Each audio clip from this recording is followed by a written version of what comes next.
দেখুন, আচ্ছা, অগ্নি কোথায় কোথায় আছে? শব্দ কোথায় কোথায় আছে?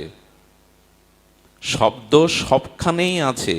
শব্দ গুণকত্তম আকাশম। দার্শনিকরা বলেছেন আকাশ বলে আলাদা কোনো বস্তু নেই, শূন্যস্থানকেই আকাশ বলে। আর শূন্যস্থান না থাকলে শব্দ শঙ্কটা বাজে কেন? ওর মধ্যে একটা শূন্যস্থান আছে বিধায়। আমরা আহারটা নিতে পারি কেন?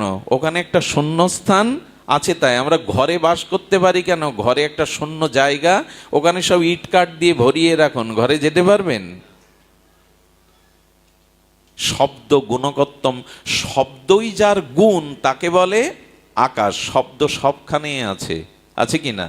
শব্দ সবখানে আছে। অগ্নি কোথায় আছে? এই দেখুন, শক্তি কোথায় আছে? আচ্ছা, জলে আগুন আছে? আছে মা? সবাই না বলছে। জলবিদ্যুৎ তৈরি হয় কি করে? সূর্যের কিরণ যেখানে যেখানে প্রতিভাত হয় ওখানে আগুন আছে। সূর্যের কিরণ যেখানে যেখানে প্রতিভাত হয় ওখানে এই জলবিদ্যুৎ প্রকল্প থেকে বিদ্যুৎ তৈরি হয়। জলে হাত দিয়ে বিদ্যুৎ পাবো তো? আপনার মধ্যে আগুন আছে বিধায় আপনি বেঁচে আছেন, তাপ আছে বিধায়। আচ্ছা, কোনো মরা মানুষকে স্পর্শ করে দেখেছেন? সে কখনো গরম, স্পর্শে গরম দেখায় কিনা? তারা সব মৃত ব্যক্তি শীতল বরফের মতো, তাপ নাই। সব পাতার মধ্যে, সব গাছের মধ্যে, এই যে এখন আগুনের উপরেই বসে আছি আমরা, এই কাঠগুলো কি আগুন নয়? এর মধ্যে কি আগুন নাই? জ্বালিয়ে দিন। তার মানে জলের মধ্যে আগুন আছে, কিন্তু আমি খুঁজে পাবো কি? আচ্ছা, মাটির মধ্যে গন্ধ আছে। মাটি খুঁড়ে পদ্ম ফুলের গন্ধ, রজনীগন্ধার গন্ধ, গোলাপের গন্ধ পাবেন। ফুলের গাছগুলো কি করে মাটি থেকে গন্ধ নিয়ে ফুলের পরাগ রেণু তো আমাদের দেয়। আমি বলতে চাইছি, আগুন সবখানে আছে, ফুলের গন্ধ মাটিতে আছে, কিন্তু সেটা আপনি আমি আবিষ্কার করতে পারি না। ফুলের পরাগ রেণু পবনে মলয়ে গন্ধ সুগন্ধ বিলিয়ে দেয়। ঠিক তদুপরি ভগবানের নামের মধ্যে ভগবানের সমস্ত শক্তি নিহিত আছে, প্রেম নিহিত আছে। যিনি এই নামটাকে নিত্য নিরন্তর অনুধ্যান করেন, এই নামের মধ্যে দিয়েই তিনি পরম ব্রহ্মের সমস্ত কৃপা লাভে সমর্থ হন। এই নামই আশ্রয় হলো মহাপ্রভুর লক্ষ্য ছিল। শুধু নাম নিবেন না, আরেকটি অনুরোধ করি, কারণ নামের সাথে সাথে আর তিনটি জিনিস ওতপ্রোতভাবে জড়িত। যার নাম আছে তার রূপ থাকতে হবে। কোনো বস্তুর নাম ব্যতীত কোনো রূপ আপনি কল্পনা করতে পারবেন না। অর্থাৎ যখনই ভগবানের নাম নিচ্ছেন, ওই নামের মধ্যে তার রূপটাও। মধুসূদন বলে যদি কাউকে ডাকি, নামই তো ডাকলাম, কিন্তু একটা আকার চলে এলো নামের সাথে সাথে, তাতে একটা রূপ থাকতে হবে। এই জন্য নামের মধ্যে রূপ আছে। আর যার নাম আছে, যার রূপ আছে, তার ভিতরে কিছু না কিছু গুণও আছে। নাম, রূপ এবং তার কিছু লীলাও আছে। তো ভগবানের নামের মধ্যেই ভগবানের নাম, রূপ, লীলা সন্নিবিষ্ট হয়ে আছে। সব থেকে বড় কথা, ভগবানের আনন্দ সন্তুষ্টির জন্য এই নামই হলো আমাদের সর্বশ্রেয় উপায়। ভগবানের গুণমহিমা কথা আর ভগবানের শ্রীনাম, এই নাম নিতে হবে। তবে কেমন করে? হ্যাঁ, এহেন কৃষ্ণ নামে প্রেম না হয় অঙ্কুর। হ্যাঁ, নাম কিভাবে নিতে হবে এটি তো আমাদের জানা। ঠাকুর মশায়ের গৌরাঙ্গ বলিতে হবে পুলক শরীর, কই হয় না তো।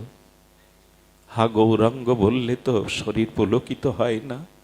হরি হরি বলিতে নয়নে বহে নীর, কই নয়নে তো প্রেমস্র আসে না। আচ্ছা, এই ভিড়ের মধ্যে যদি কোনো মা তার শিশু সন্তানকে হারিয়ে ফেলে, তার খোঁজবার ভাষা কি? চোখের জল তো আমার খোকা কোথায়, বলতে পারো আমার খোকা কোথায়? আর কোনো দিকে তো তার দৃষ্টি নেই। অনেক জন্মই তোমাকে দূরে রেখেছে প্রিয়। এজন্য সেই সন্তান হারা মা যেমন চোখের জলে উৎকণ্ঠা পিপাসা ব্যাকুলিত হয়ে আমার খোকা কোথায় খুঁজে বেড়ায়। যেদিন ভগবানের নাম নিতে নিতে প্রেমস্র বিগলিত হবে, গৌরঙ্গ বলিতে পুলক শরীর, হরি বলিতে নয়নে বহেনীর, সেই দিন এই নাম তার কাছে নিয়ে যাবে আপনাকে। নাম যেন যন্ত্রের মতো না হয়, শুধু যন্ত্রের মতো যেন নাম হয়। গুরুদেব বলে দিয়েছেন, যন্ত্রের মতো শুধু নিয়ম রক্ষা করছি, নামে অনুরাগ চাই, নামে প্রীতি চাই। দেখুন নামে প্রীতি কেমন জানেন? রাধারানী বললেন, সখী কে গো শোনাইল শ্যাম নাম, কানেরও ভেতরে দিয়া মরমে পশিল গো, আকুল করিল মন। রাধারানীর কানে যেই শ্যাম নামটা প্রবেশ করেছে, রাধারানী কি বলছেন? কে গো শোনাইল, কানেরও ভেতরে দিয়া মরমে পশিল গো, আকুল করিল মোর। এক নামেই রাধারানী ব্যাকুল হয়ে গেছে, আকুল হয়ে গেছে। আমরা তো কতবার নাম নেই, ব্যাকুলতা তো জাগে না। তাই ভগবানের কাছে প্রার্থনা করুন, তোমার নাম নিতে নিতে যেন প্রেমস্র বিগলিত হয়, তোমার নাম নিতে নিতে যেন চিত্ত বিমল হয়। আর এটি হয় ভগবানের শ্রীনাম নিতে নিতে আমাদের ভিতরে এই বিমলতা চলে আসে। আরে হরিনাম নিলে হৃদয় এত শুদ্ধ হয় যে ঠাকুর হরিদাসের কথায় বিষাক্ত সাপও স্থান ত্যাগ করে চলে গেল। ওগো, যে এখানে আছো, তোমার কারণে ভক্তরা কষ্ট পাচ্ছে, চলে যাও। সাপটা একবার মুখ দিয়ে তার বদন দিয়ে হরিদাসকে দেখে চলে গেল। ঠাকুর, জিহ্বা আমারও আছে, কিন্তু কৃষ্ণ বলার ভাগ্য নিয়ে আসেনি। ঠাকুর নাম শ্রবণের জন্য এই আশ্রয় নিয়েছিলাম। ফুলিয়াতে আমার সৌভাগ্য হয়েছিল আমার ধনঞ্জয়ের সেই গোপাটা দেখে আসার, যেখানে ওই সাপটা থাকতেন। এখনো সেই গোপাটা আছে ফুলিয়াতে।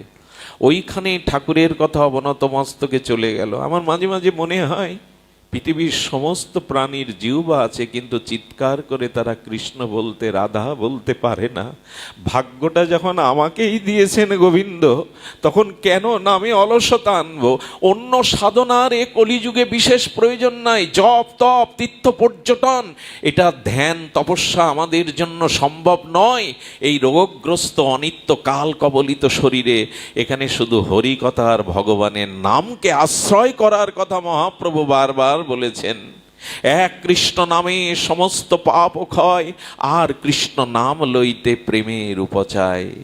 এই তো, আসুন নামকেই গ্রহণ করি নিত্য নিরন্তর। খাইতে শুইতে উঠিতে বসিতে নামই আমাদের হোক। মনের অনুরাগ মিশিয়ে, মনের প্রীতি মিশিয়ে, আর লীলা চিন্তনের মাধ্যমে এই নামই হোক আমাদের জীবনের একমাত্র ব্রত, একমাত্র। এই জন্য মহাপ্রভুর শেষ কথা, মহাপ্রভুর সেই উক্তি, শোনো মিশ্র কলিযুগে নাহি তপযোগ্য, যে জনা কৃষ্ণ ভজে তার মহাভাগ্য। অতএব গৃহে তুমি কৃষ্ণ ভজ গিয়া, খুঁটিনাটি পরিহরি একান্ত হইয়া। সাধ্য সাধন তত্ত্ব যা কিছু সম্বল, হরিনাম সংকীর্তনে মিশাল সকল। হরে কৃষ্ণ কৃষ্ণ কৃষ্ণ হরে হরে, হরে রাম রাম রাম হরে হরে। প্রভু কহে কহিলাম এই মহামন্ত্র, ইহা গিয়া জপসভা করিয়া নির্বন্ধ। ইহা হইতে সর্বসিদ্ধি হইবে সবার, সর্বক্ষণ বলইতে বিধি নাহি। আর আসুন নামকেই আজকের অনুষ্ঠান থেকে সংকল্পপূর্বক আমাদের জীবনে গ্রহণ করি। জয় হোক আজকের অনুষ্ঠানের, জয় হোক সমগ্র ভক্তমণ্ডলীর, জয় হোক আজকের এই ভাগবতীয় সবার। জয় শ্রী গুরু প্রেমানন্দে গৌর হরি বল। জয় রাধে, জয় নিতাই গৌর হরি।